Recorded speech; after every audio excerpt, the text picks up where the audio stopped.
The next topic is another type of algorithms known as recursive algorithms.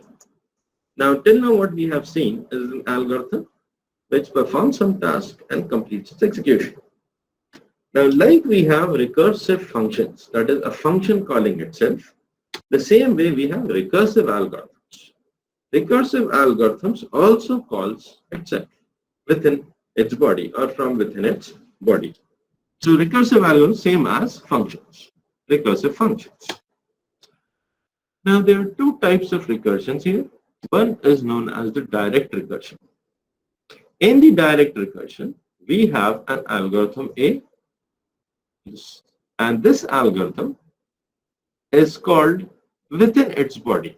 The same algorithm is called within its body. So this type of recursion is known as direct recursion. Then we have another type of recursion known as indirect recursion. In the indirect recursion, we have one algorithm, which is algorithm A, in this case as an example. And this algorithm has a call to some other algorithm known as B, algorithm B. And algorithm B, there is another algorithm B, which we are trying to make a call to, algorithm B. This algorithm makes a call to algorithm A again. So what happens is we have an algorithm A, and in algorithm A, there is a call to another algorithm B, known as B, algorithm B.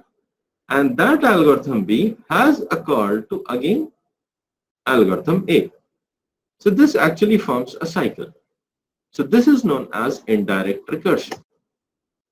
So broadly speaking, there are two types of recursions known as direct recursion and indirect recursion. This is broadly speaking, though there's even in direct recursion, we have several other subtypes known as, for example, tail recursion, head recursion, and tree recursion.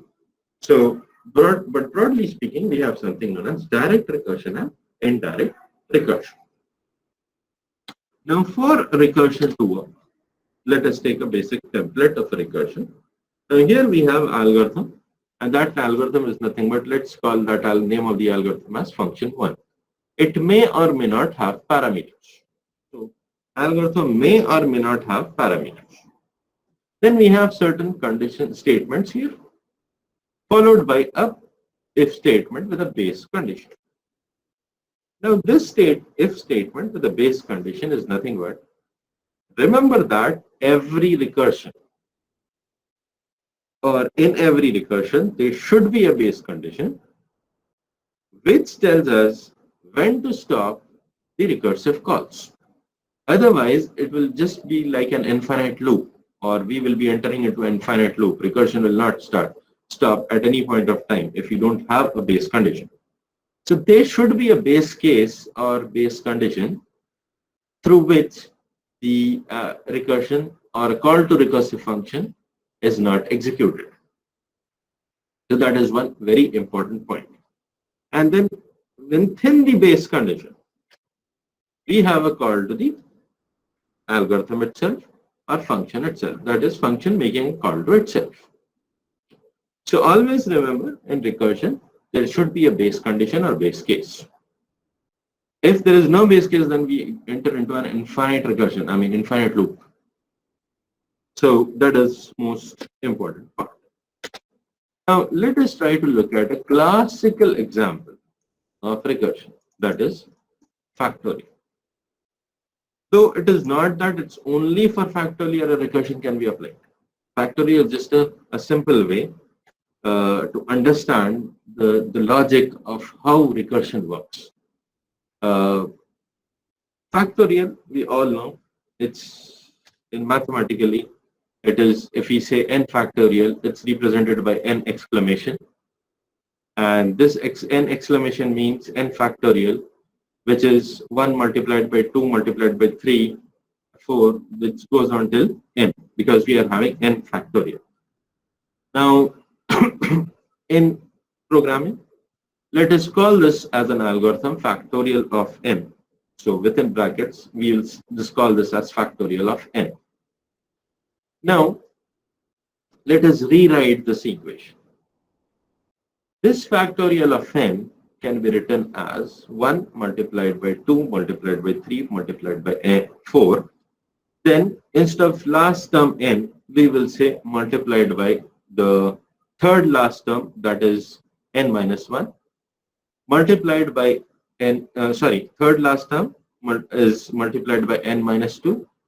Then second last term is multiplied by n minus 1. And the last term is multiplied by n. So we have not done anything new. What we just did is we have added a few more terms at the end. Few more terms at the end we have just added. That is n minus 2 multiplied by n minus 1 multiplied by n. Now here, if you see or if you look, this part is nothing but it's factorial of n minus 1. So if you look at this scenario, this entire thing till the second last term is nothing but factorial of n minus 1, because we are multiplying 1 multiplied by 2 till n minus 1 term. So this becomes n factorial of n minus 1 if we mathematically look at the terms. So factorial of n is nothing but if we say it's factorial of n minus 1, then the last term what we have is multiplied by n. So if you look at this relation or this expression, for factorial of n, what we have is factorial of n minus 1 multiplied by n. So this gives us some kind of a recursive formula. You all know before we look at that recursive formula, you all know that factorial of 5 is nothing but 1 multiplied by 2 multiplied by 3 multiplied by 4 multiplied by 5, which is nothing but equal to 120. Now let us look at how to arrive at this equation of recursion, or using this equation, or let us look at how we arrive at the recursive algorithm. Now before we derive the relationship, let us say we have factorial of 5. You can compute factorial of 4, factorial of 3, factorial of 2. But what about factorial of 1? Factorial of 1 will be 1 itself. Then what about factorial of 0? Factorial of 0 is also mathematically 1 itself. We are not going to go into negative terms and all, but let us say factorial of n will be factorial of n minus 1 multiplied by n when n is greater than 1. N is greater than 1. And then when n is equal to 1, that is factorial of 1 will be 1. That is when if n is less than equal to 1. So we are not going to go for minus negative factorials, but we need to arrive at a condition where there is no factorial or recursive call. So that is why we are taking, if n is equal to greater than n is greater than 1, then it is factorial of n minus 1 multiplied by n. If n is equal to 1, or let's say n 0, so we say n less than equal to 1, it is 1.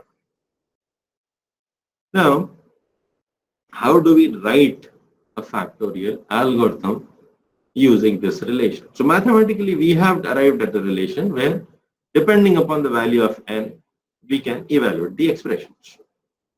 So what we say is, let us call this function as factorial of n itself. The name of the function itself, factorial, and pass n as the parameter. That is what we have it here. First, we need to handle the base case. That is this one. If n less than equal to 1, that is if n less than equal to 1, then we return 1. That is the result answer. Factorial of 1 is 1 itself. So if n is equal to 1, we return 1. Else, we have the second part. Else, if obviously if this is false, that means n is greater than 1. So we return same this factorial, that is this is the function factorial. Recursively we are calling factorial function factorial n minus 1 multiplied by n. So what is happening here? we have converted this mathematical expression with the condition. So this forms our base condition, that is, if n is less than equal to 1, then there is no need to recursively call the factorial function. Just simply return 1. So this n less than equal to 1 becomes our base case or base condition. And if n is greater than 1, then we are calling factorial recursively passing n minus 1. And obviously this multiplied by n will give us the result. So this is a classic example of how recursive algorithms work or how we formulate recursive algorithms. Now this kind of relationship what we have found using this last second till the second last term and using the last term, and found this equation which we have some result for some value of n and some other result for some other value of n. So this part is going to be, is a very important part, because when we analyze for the performance or when we move further with divide and conquer approach, we will be having such kind of a relationship. So that is what we have seen, a very basic example of a factorial function with respect or factorial algorithm. Then let us move further of another classical example of factorial. It's known as Tower of Hanoi problem. So in your data structures, if you have heard about or have seen, you may have just solved this problem, or you may have had a program to write a Tower of Hanoi, or by-hearted this function and written it. But let us try to look into the details of what this Tower of Hanoi problem or puzzle is, and how we arrive at a recursive function for this Tower of Hanoi problem. Now, this is a classical problem, an ancient problem, where we have a tower, which the legends call it as a diamond tower. Let us call this tower A, with 64 disks. There are 64 disks, and these disks are arranged according to or stacked according to decreasing order from bottom to top. That is, the largest disk is at the bottom and smallest disk is at the top. This largest and smallest we are talking in terms of weight. They are heavy disks that we are talking in terms of weight. Then the legend or the ancient saying is that there are two more towers, Tower B and Tower C. These are also diamond towers, and these disks, they say, are golden disks. Golden disks. So anyway, let us call this towers as Tower B and Tower C. Then the problem, or the what people or ancient priests are trying to do, is they are attempting to move the disk from Tower A to Tower B using Tower C, that is the last Tower C, or it's not actually a Tower C, but there is some tower for intermediate storage.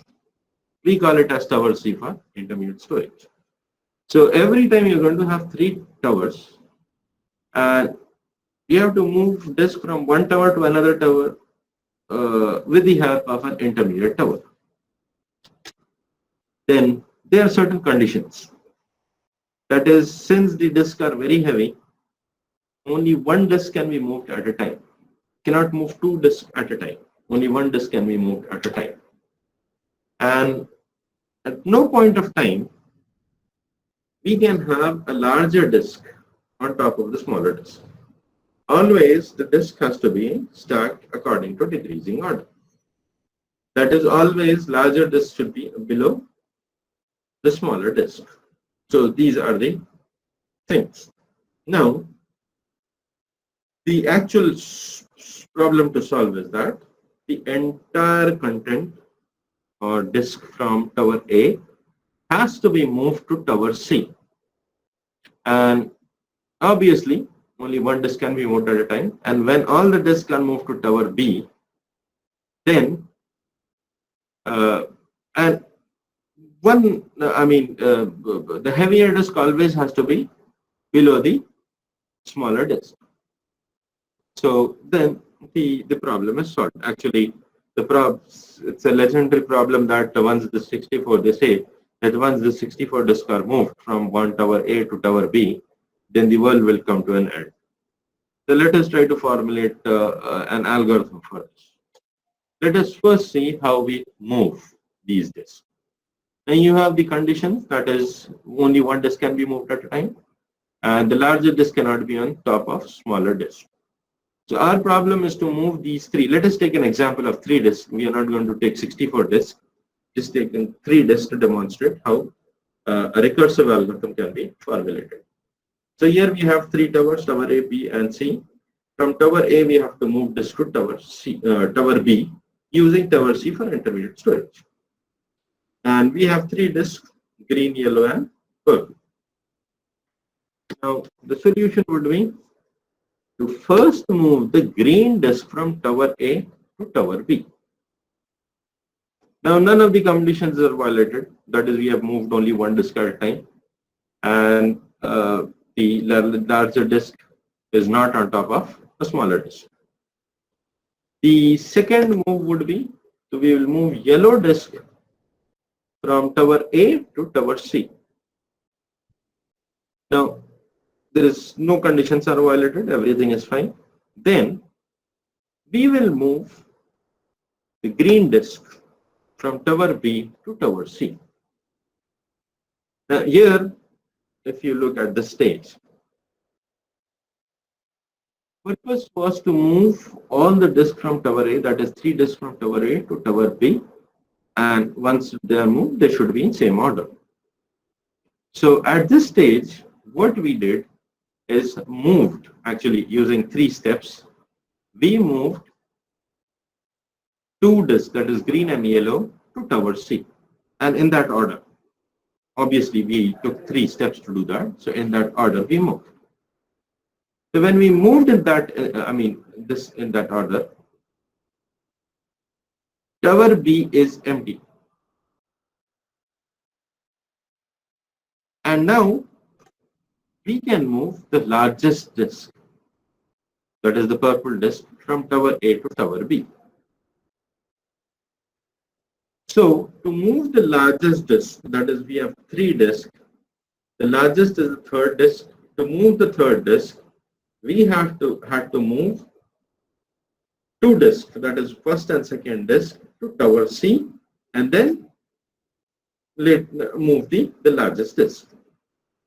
So if we have n disk, the problem is if we have n disk, then to move the nth disk, the last disk, we will be moving n minus 1 disks, several disks, n minus 1 disk to tower C, and then move the nth disk to tower B. Now, after this, what happens? Now let us try to formulate this algorithm, this problem of, because the largest disk is at its place. So now let us try to solve moving these 2 disks. So let us say that now we have only 2 disks to move. Third disk is already moved. So nth disk already moved. Now we are, left out with 2 more disks. That is n minus 1 disk. So in this case, 3 disks, so only 2 disks. Now let us consider this as towers. Instead of tower C, let us consider this as tower A. Why I'm saying tower A? Because if they are n disks, we have to move those n disks from tower A to tower B. Now to move those n disks, or to move the nth disk from tower A to tower B, we have to move n minus 1 disk from tower A to tower C. That is what we did with these 3 steps. Then move the largest disk. Now, assume that these 2 disks are here at this place. So it becomes a problem of now moving n disk to tower B. But in this case, it's n minus 1 disk are left. So moving n minus 2 disk and then placing the n minus 1 disk. So for this, what we do is we move the green disk to tower A. So if we consider this as tower A, tower C as tower A, and this as tower C. This step, fifth step, is same as what we did for step 1. So we move green disk to tower A. In this case, it is from tower C to tower A. That is what we are doing. So if we reverse this, makes this as tower C as tower A and tower A as tower C, the same step we did in the first step. Then move the largest disk, that is the yellow disk, from tower C to tower B. So if we consider again this as tower A, and this obviously is going to be tower B, this step will be same as moving yellow disk from tower A to, moving this, the third step, moving yellow disk from tower B to tower C. So it's actually, if we reverse it, we will moving that. And the last thing is, now we are left with only one disk. So now we can move green disk from tower A to tower B. So this way, using these 7 steps, without violating any conditions, we will be able to move all the disks from tower A to tower B. In this case, we only have 3 disks. Now, let us look at how this algorithm works. Let us take the 3 disk itself, and let us call this function as tower of Hanoi. And the first parameter we pass is number of disks. Second parameter is tower A, third parameter is tower B, and fourth parameter is tower C. Now remember, always our problem is to move from tower A. Move the disk from tower A to tower B and use tower C for intermediate storage.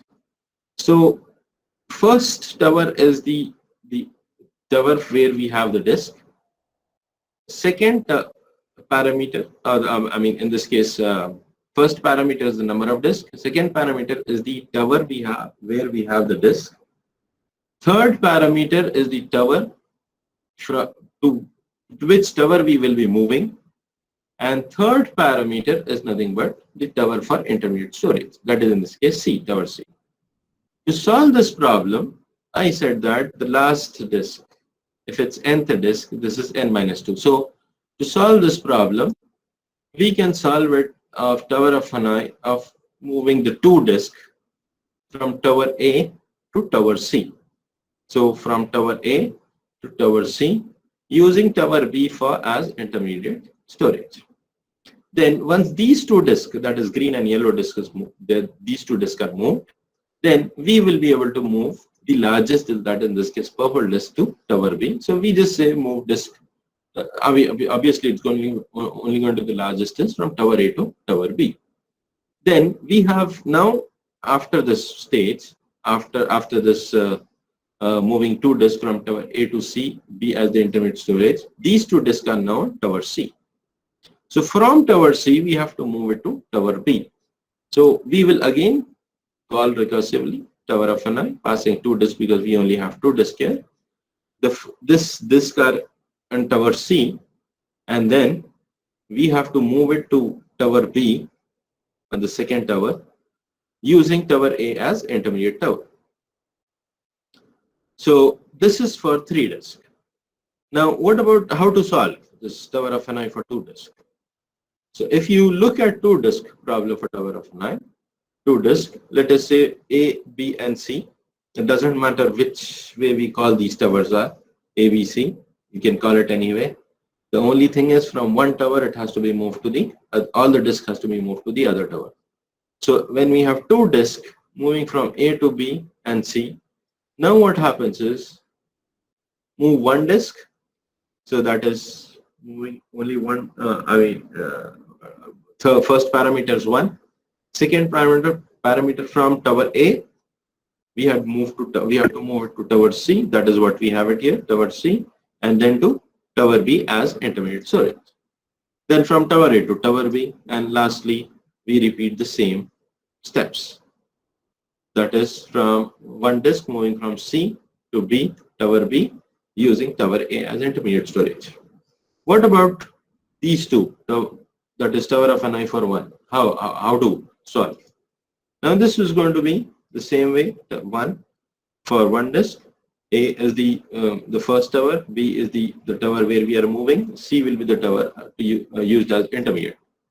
And then here we have used 3 disks. So to move 3 disks, we have to first move 2 disks. So here, if you have 2 disks, we have to move the first disk, 1 disk first. If you have 1 disk, we have to move 0 disk, though it doesn't work. There is no 0 disk, you don't move 0 disk. But once we have the same equation, we are having it, our same formula we are using, or same recursive call we are using, as well as the third statement, same recursive call we are using. Now the point of showing here that to move 1 disk, we have to first move 0 disk is that to let you know what is the base condition. So here, if you look at this scenario, base condition is when they are disk, then we can recursively call the tower of Hanoi problem. But if there's 0 disk, that means there is no movement. So there is no need for us to recursively call this algorithm. So if you look at the algorithm on the right hand side, we have tower of Hanoi algorithm.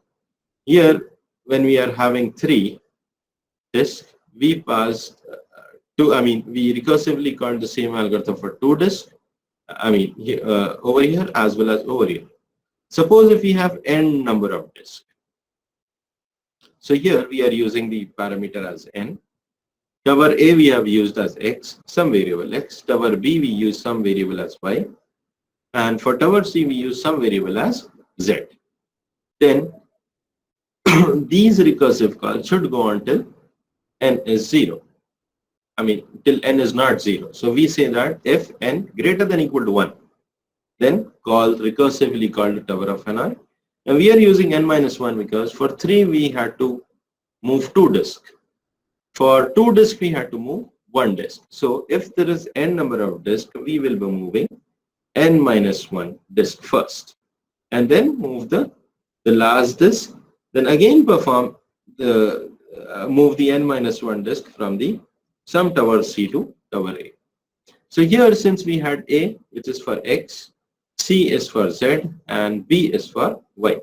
The same way here we had C, B, and A. So C is for z, B is for y, and A is for x. So this is how we can devise a recursive algorithm for tower of Hanoi. So we have not started analyzing anything. We are just trying to develop algorithms. So this is another type of a recursive algorithm. That is one we have seen as the factorial. The other one we have seen as the tower of Hanoi problem.